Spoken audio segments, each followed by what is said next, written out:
Outside the Box. Standing by to join me is Judy Stakee. She's a world-renowned artist development specialist, author, and speaker.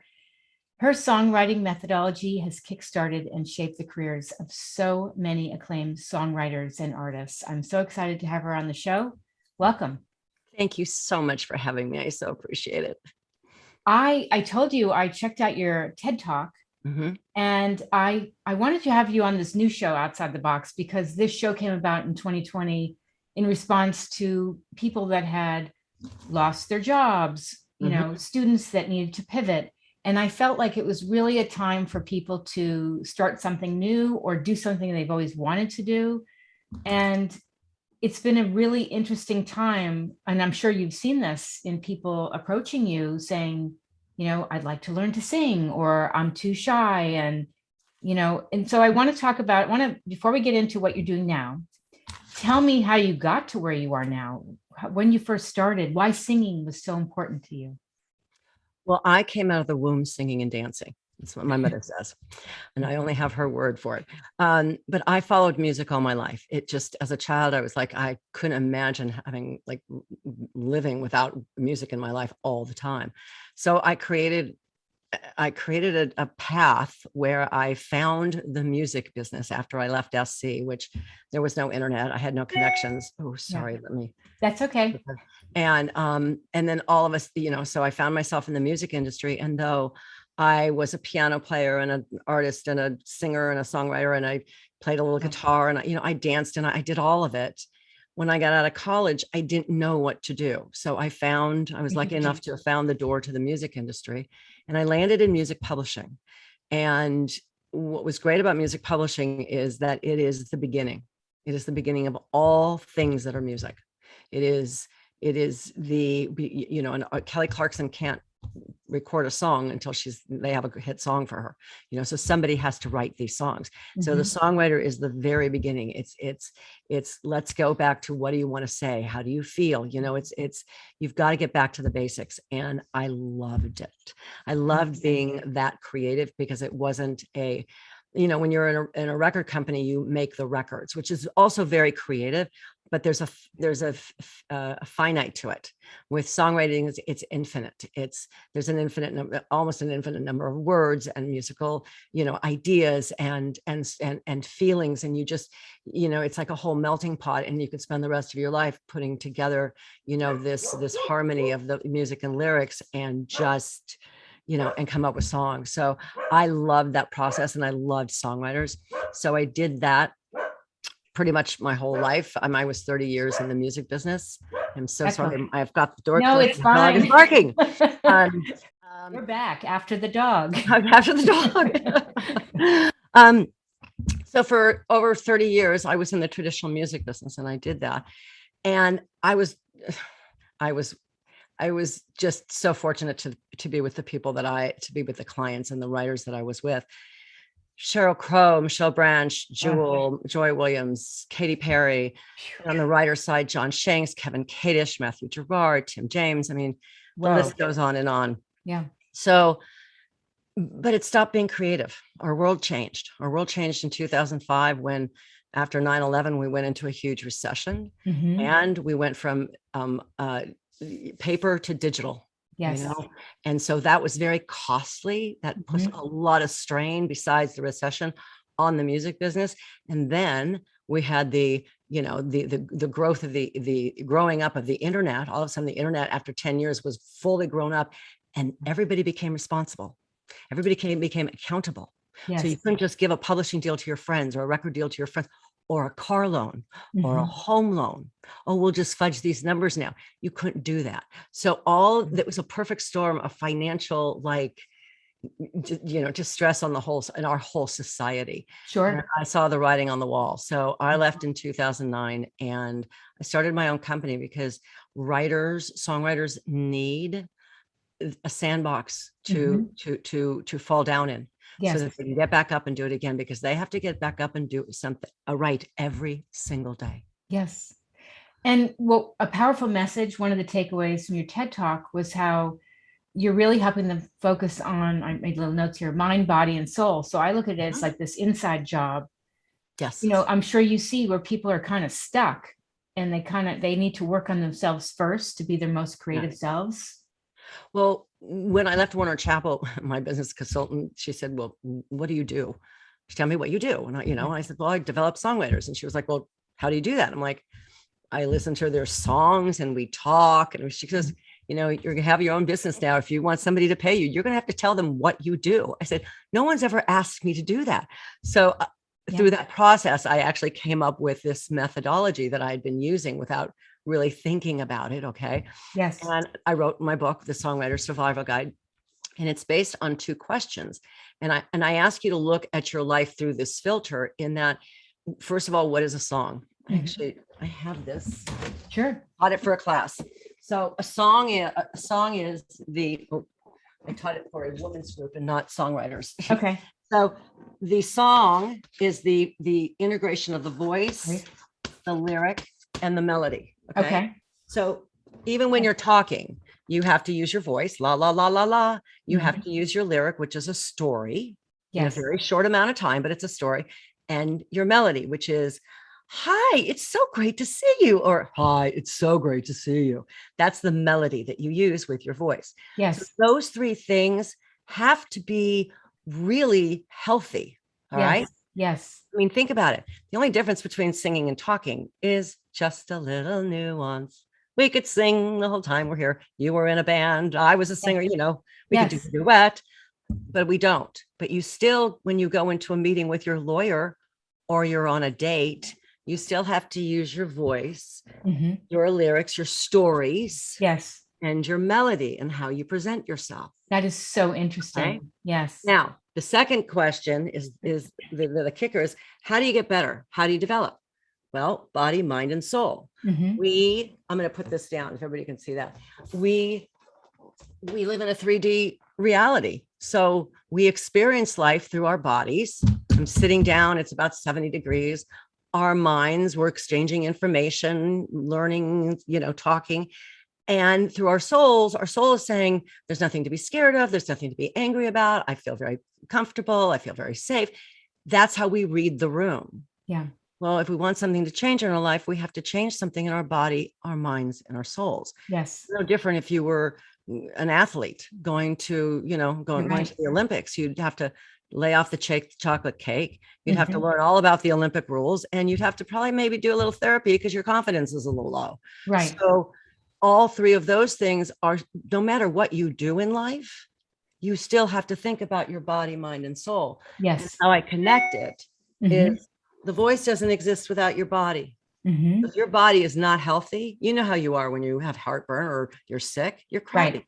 Right. Go away, get out of there. Yes. How can you be creative or lead a country? Okay. Right.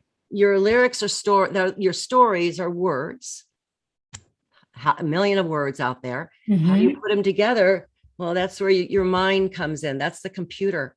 Yes. It's something to do, which if you use the word couch in a lyric, in a song, well, then I sat on a couch. But if I use the word sofa, I sat on a sofa. I can hold it out. So it's a game. It's a puzzle.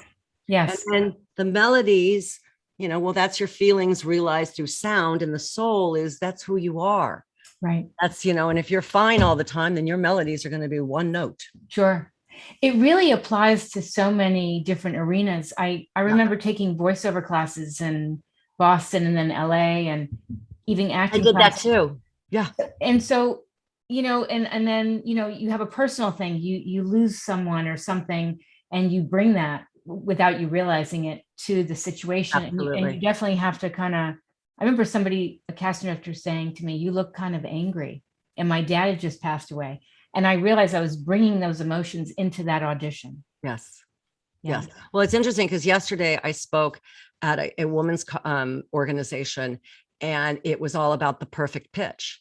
And I was there to help them to figure out, their perfect pitch of how to pitch themselves, whether they were mothers, whether they were teachers, whether they were business women, where they were starting a company, how do they present themselves the best way? Yes. using your voice, your lyrics, your stories, because that's how we navigate our reality, is through the stories we tell. Yes. That's why it's so important for me in my plight as yours is, to help children, because the better storyteller you are, you become. I'm not saying your life is going to be, a bed of roses, it's all going to be unicorns and rainbows, but it's going to be easier because we navigate our lives by the stories we tell. So what if you're a great storyteller? I mean, think about the people who are great storytellers. Yes. Think about the icons, our heroes, in the music, Bruce Springsteen, Paul Simon, Sheryl Crow, Adele. I mean, these people are great storytellers. They have us just at hello, because it's like, we don't even have to think. We just love. Yes. They pull us in, they captivate us. Yeah. So becoming a great storyteller, the reason I'm such an advocate for songwriting at an early age is because it's something you can do with somebody else. You can do it anywhere, which is really nice.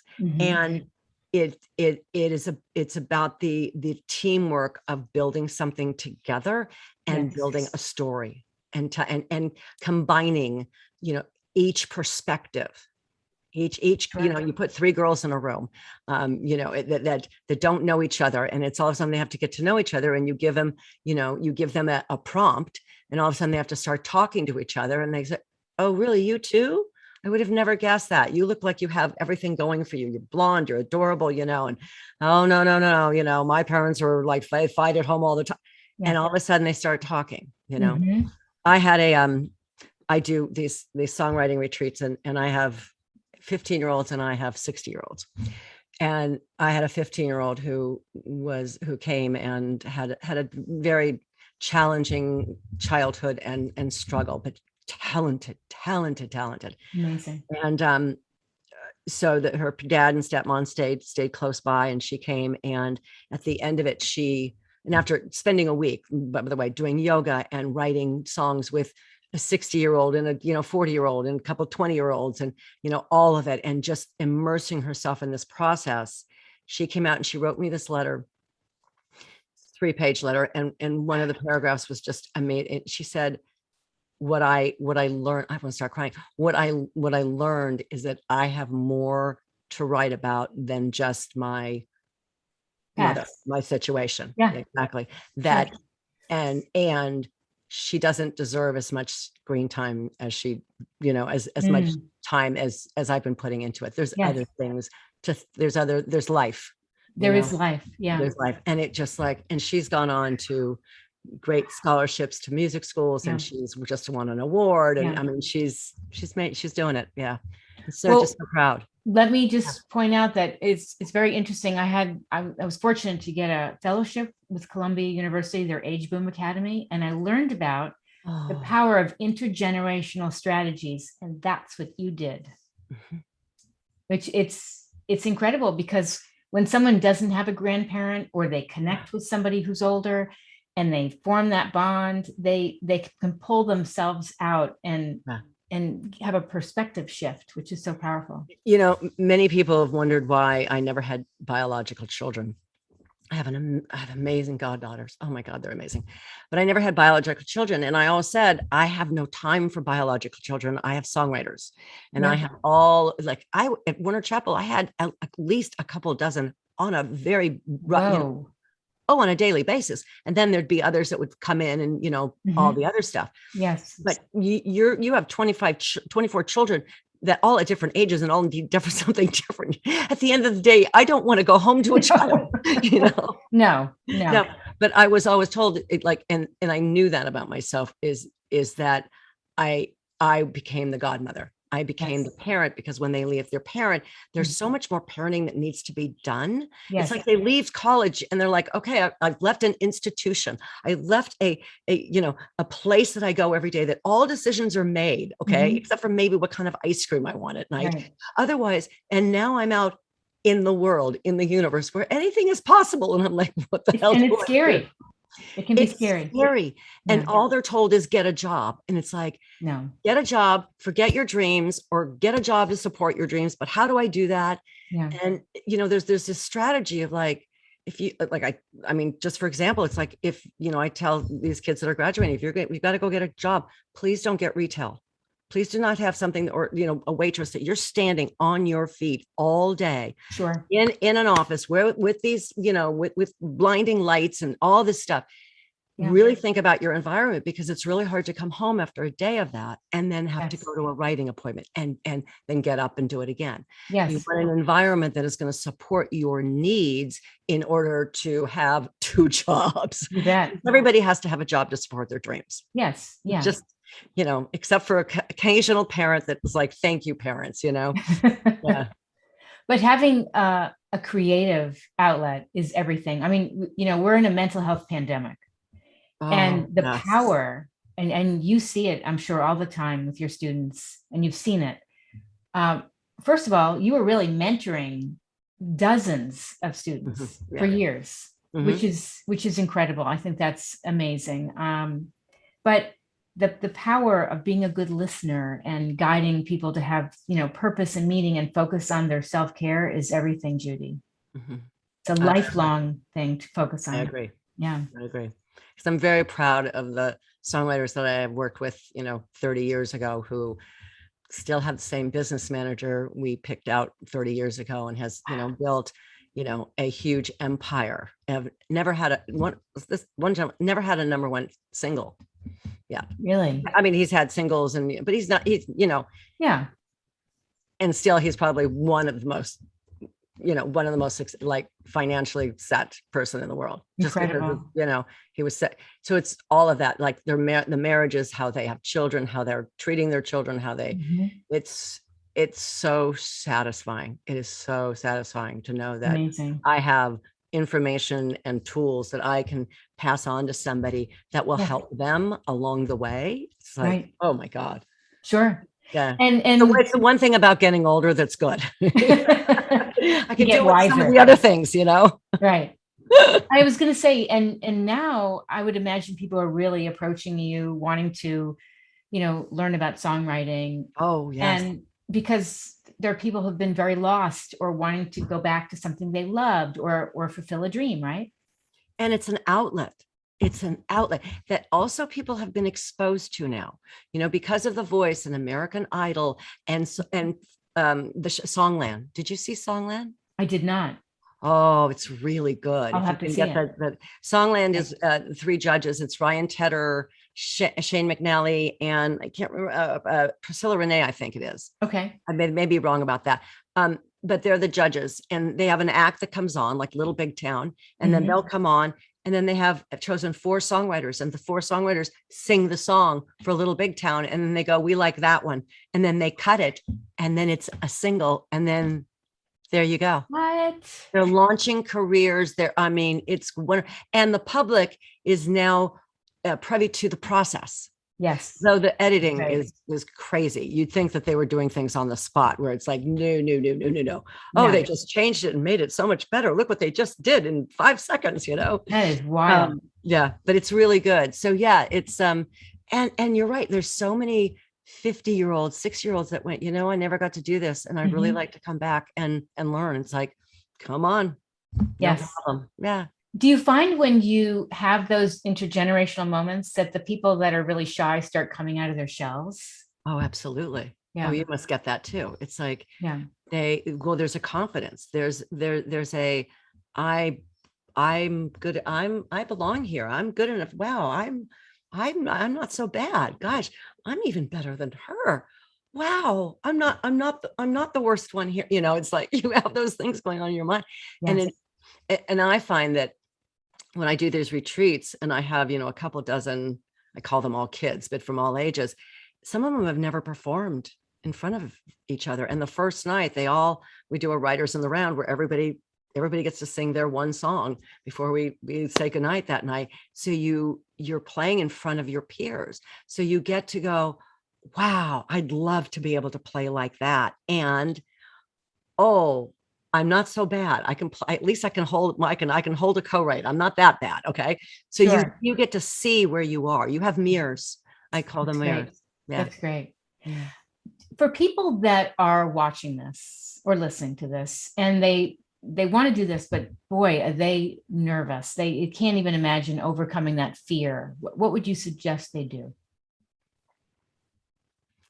I would suggest that, well, okay. So what I would suggest is that they stand there and or sit there and they close their eyes and they imagine that they're in their fear and they are, I am afraid. What if I make a fool of myself? What if I can't do it? What if I really don't have the time? You know, they put up all the walls, they put up all the thing. Okay.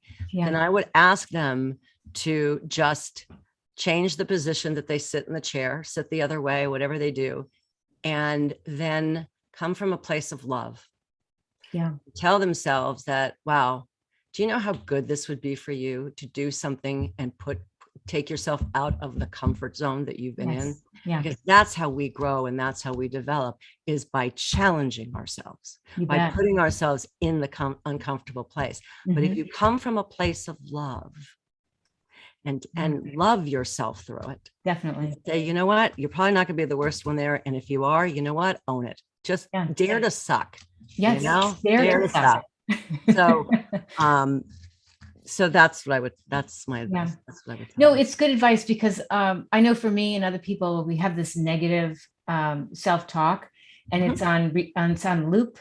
And when you stop and think, well, where does this come from? Sometimes you can get to the root of, oh, when I was younger, so-and-so used to tell me this, and then I became to believe it. And I mean, that's where therapy comes in, you know, like you can work on your stuff and then you become stronger. And then you realize, you know what, just breathe, just have a good time. Like, this is amazing. I'm here in this moment. Right. Right. Absolutely. Yeah. Yeah. That's so cool. Tell me about your book.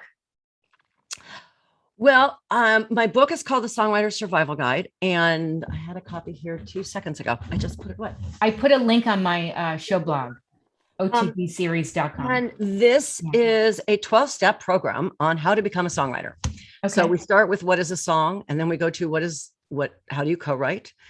How do you demo a song? How do you copyright a song? How do you self-motivate yourself? How do you go to take meetings? How do you collect royalties? How do you do a lot of things? So there's 12 steps in here. Okay. And with a lot of exercises. I wanted it to be kind of like a journal. So there's a lot of there's a little bit of story after each chapter of one of my writers, and then I have book suggestions and exercises and stuff like that, and I'm just so proud of it.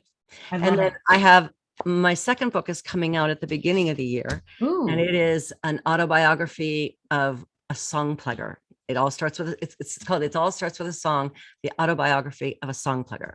And it is a song plugger. In the publishing world, that no matter if I was senior vice president, I was still a song plugger, because what I did is I took the songs of my writers and I plugged them into projects. Got it. To make money. Like commercials, TV commercials, and anything. TV commercials, film, TV, other artists, marketing themselves, whatever you had to do to make them or the song famous. Yeah. Or successful, I should say. Wow. So about the songbook. So it's all my stories about me developing Sheryl Crow and, throughout the years and so forth. Yeah. My times all at my different companies and yeah. How does it feel to be in where you are right now in your career? It feels great I mean, 80% of it feels absolutely amazing. I love what I do. I am so passionate and I'm so fortunate. I'm so grateful that I get to live my purpose, because I really believe this is my purpose on this earth. I mean, I'm just, it's something that I just live, eat and breathe. It just comes so naturally to me. So I love where I am. I love the age I am, except for a few things. But I love the age I am because I love the wisdom. I love being able to teach. I love being able to give back. I love to be of service. It just, and I think I was made for that. The 20% is always it's not the, oh my God, what am I going to do? It's the always, okay, the world is changing, especially after the last 2 years when I got to just write a book, which was great. Yeah. And now it's like, oh, I was doing retreats. I had no competition before COVID. Really? I had no, I mean, a little bit. Okay. A little bit. But after COVID, every writer, everybody that could write a song became a teacher and went on Zoom and started teaching. It was like, okay. So it's that constant, okay, now what do I do next? How do I enlarge? Do I edit? Do I add? Do I take away? You know, so you're constantly, that's constantly going. Yes. So yeah. I think you have to constantly be open to pivoting and adapting, and because when you stop and you're not doing that, that can really bring you down. Right. Yeah. Definitely. Anything else you'd like people to know about you and what you do? Just, I would say, you know, I urge people to, or invite people, I invite you to check out my website. I think it's, I'm very proud of it because I think it really represents what I'm doing. It is, there are so many different classes to take and workshops, and there are some amazing writer classes out there. And I recommend my friends all the time, you know, because we're not competing. Yes. There's so much to know. There's so much to learn. It's endless. It's figuring out what you need. I mean, that would be the best advice I would give to anybody, is figuring out, what do you need to do? What class do you need to take? What lesson? What do you need to learn in what area of your life so that you can take a step forward? Because the intention of becoming a great storyteller starts with, okay, do I have the vocabulary? Do I know how to put a sentence together? You know, where's the weak link as I go down to, yes, that's checked off. That's checked off. And it's all of a sudden it's like, oh, when I speak my words, when I talk my story, my voice is like, hello, this is it's back here in my throat. Maybe I need to go get some voice lessons, a voice coach.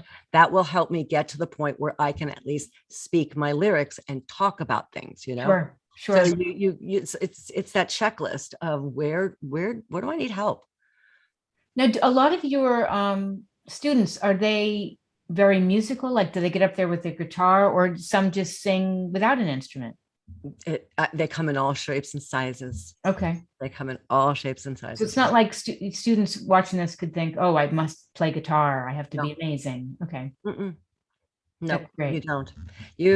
When you have to apply, but what I'm looking for is talent in some form or another. You know, I can pretty much spot talent under a rock. Okay. So talent, they know how to present themselves.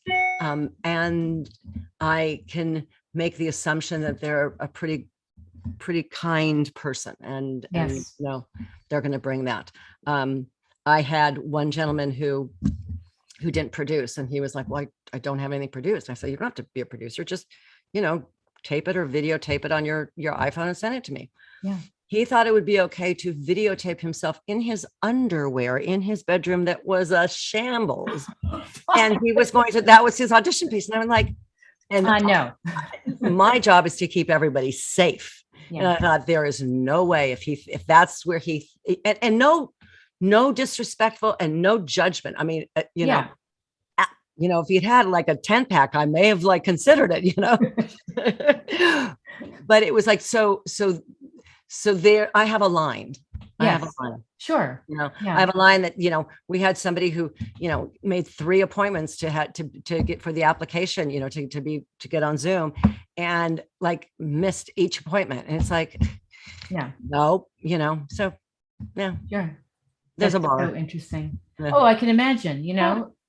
Well, I think this is an extraordinary time for people to reach out to you. And I put all your information on the show blog. The website is otbseries.com. So are you still mentoring students outside of what you're doing? I could imagine. Yeah. I mean, I'm an adjunct professor for Belmont. So I have 4 kids this semester. that are living here in Los Angeles that I've had all semester. I am a mentor at the OCSA, Orange County School of Arts. Yeah. Yeah. So this is my second year of doing it. I have three teenagers this semester, and I consult clients all over, and I provide song critiques. I do master classes for my alumni. So that's like for each, it's a short amount of time and they have to write certain things. And then I do the retreats, and I keep myself pretty busy. That is great. I might have to ask you your availability. I have a mentoring series I started where I ask students, what it is you want to pursue, especially in the pandemic. Things have changed. And as I said, they've lost opportunity, and perhaps this is something they want to do. And I match them with mentors, and it's not necessarily to guarantee a job or, an opportunity somewhere. It's more like, let's listen to what Judy has to say about what it's like. We're coming on 2022, what you can do, to get into that arena, what it looks like right now. Yeah. I would love to. I saw it on the website because I went and did the website, went all through it. And it said, if you would like to apply, tell us about yourself. And I thought, okay, I'm not going to fill that out. I'm hopefully that I can just tell you that I want to do this. And then, do you want me to fill that out though? Still? No, you don't have to do anything. Okay. No, I would love to. It's my favorite thing to do is the mentoring. Yeah. And I'm reaching out to more students because some schools think this is like, career counseling or whatever it is. It's totally different. It's a way for them virtually to meet people, and then potentially maybe we could do it in person as a panel. Yeah. And make it interactive. But I would love to have you. It'd be great. No pressure. Somebody else's opinion, Excuse me? To get somebody else's opinion. Definitely. Yeah. Right. Yeah. Well, cool. I think it's a great idea. So, all right. So your website one more time, because I put all your info on here. It's judystakey.com. Okay. And you have your retreats are on here, judystakeyretreats.com. All the Twitter and the Facebook and the YouTube and all of it. And your TED Talk, which is amazing. Everything's there. Thank you. Yeah, it is. I'm so glad that we reconnected. Me too. It's been way too long. Way too long.